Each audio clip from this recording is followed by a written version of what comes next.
Bismillah, Assalamualaikum warahmatullahi wabarakatuh.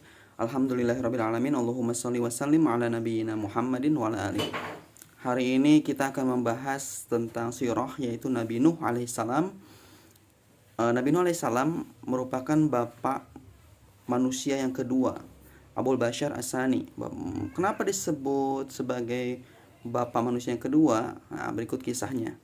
Nah, jarak antara Nabi Nuh ke Nabi Adam jaraknya adalah 10 abad. Jadi Nabi Adam ke Nabi Nuh itu jaraknya, jauhnya itu sebanyak 10 abad. Kalau 1 abad itu 100 tahun, berarti 100 kali 10 berarti 1000 tahun ya, jaraknya 1000 tahun. Jauh ya. Nah, setelah rentang waktu yang cukup lama, maka mulailah manusia sedikit demi sedikit mengalami kesesatan dalam hal penyembahan kepada Allah Subhanahu wa taala. Jadi mereka lama kelamaan lupa sama Allah Subhanahu wa taala.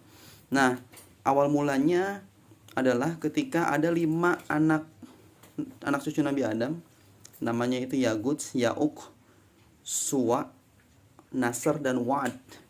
Antum bisa baca kisahnya ini di surat Nuh. Surat ke-71 itu surat Nuh, khusus mengisahkan tentang Nabi Nuh.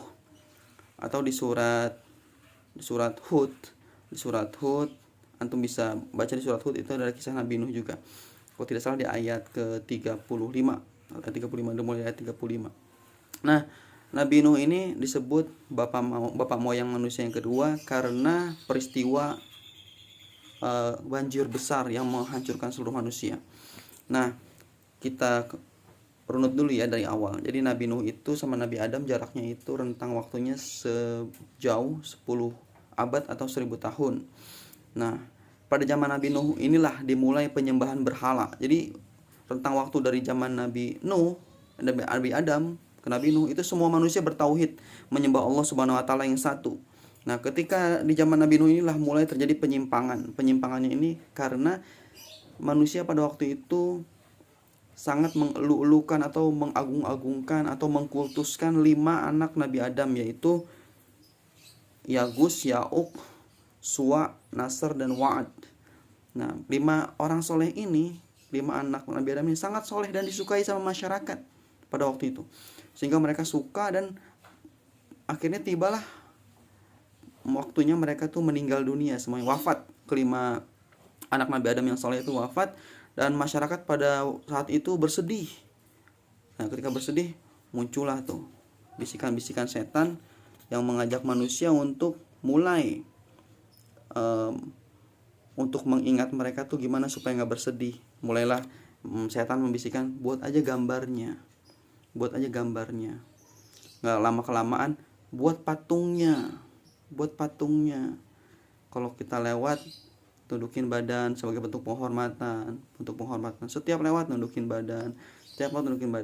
Akhirnya berlangsung waktu yang lama, akhirnya anak dari pembuat patung, pembuat gambar, anak cucunya mulai nggak tahu ini apa sih, kenapa sih bapak moyang kita tuh melakukan ini. Akhirnya kelamaan setan mulai membisiki bahwa itu adalah Tuhan atau wasilah kepada Tuhan, kepada Rob, supaya kalau minta apa-apa tuh dikabul. Jadi 5 orang soleh itu lama kelamaan asalnya dihormati, lama kelamaan dikultuskan, lama kelamaan dijadikan sebagai sembahan. Nah, ini bagaimana setan itu sangat lembut ya, sangat halus menggoda manusia supaya menyimpang dari jalan kebenaran, dari menyembah Allah Subhanahu wa taala. Nah, maka kita harus hati-hati di sini ya. Harus hati-hati, terutama dalam belajar. Ketika belajar, awalnya ntar deh belajar habis maghrib aja. Habis maghrib bilang ntar deh habis isya aja.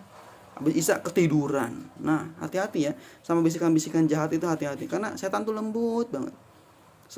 Sebagaimana numbuhnya kuku tuh nggak berasa kan, tahu-tahu panjang aja, tahu-tahu 7 hari panjang, seperti itu ya. Jadi hati-hati dengan bisikan-bisikan jahat. Mudah-mudahan Allah Subhanahu wa taala melindungi ana dan antum semua dari bisikan-bisikan jahat, atau Allah melindungi kita semua. Amin ya Allah ya rabbal alamin. Nah, mulai terjadi penyimpangan, maka diutuslah Nabi Nuh alaihissalam. Ini itu bukan nama aslinya ya. Nabi Nuh alaihissalam sebagaimana dikisahkan dalam Qishasul Anbiya karyanya Ibnu Katsir.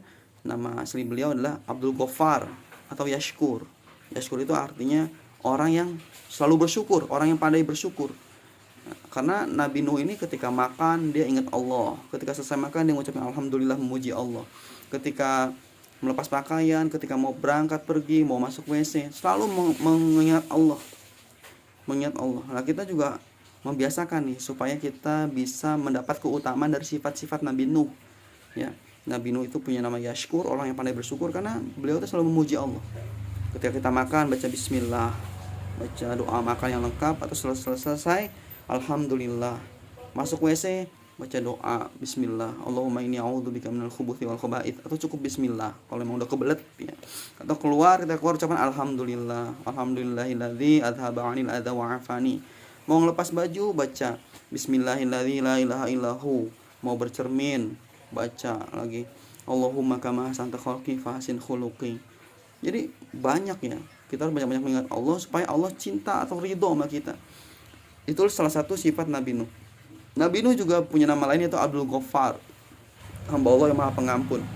Karena beliau itu senantiasa beristighfar, minta ampun ke Allah, dan beliau orang-orang yang gampang nangis, orang yang mudah nangis karena dosa lah, karena lupa, karena khilaf.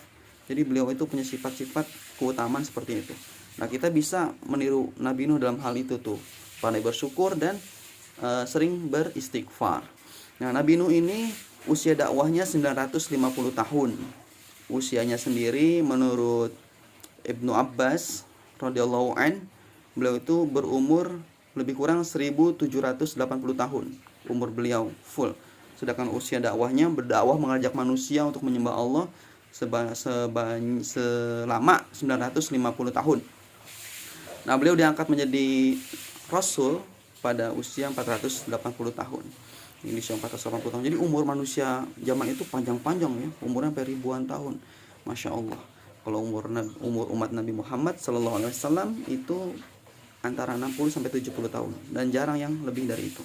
Karena mudah-mudahan Allah mengaruniai kita umur yang barokah. Walaupun umurnya panjang barokah, atau umurnya pendek tapi barokah, umurnya bermanfaat. Mudah-mudahan seperti itu. Gimana cara supaya dapat umur yang bermanfaat? Gunakan sholatnya jangan bolong, saum Ramadannya nggak bolong, terus belajarnya yang rajin baca, rajin menghafal, rajin murojaah. Jadi umurnya jadi barokah walaupun sedikit. Ya, mudah-mudahan bermanfaat untuk saat ini. Sampai situ dulu, nanti insyaallah kita lanjut lagi Nabi Nuh ya. Nabi Nuh pada pertemuan berikutnya, mudah-mudahan bermanfaat. Subhanakallahumma wa bihamdik asyhadu an la ilaha illa anta astaghfiruka wa atubu ilaik. Assalamualaikum warahmatullahi wabarakatuh.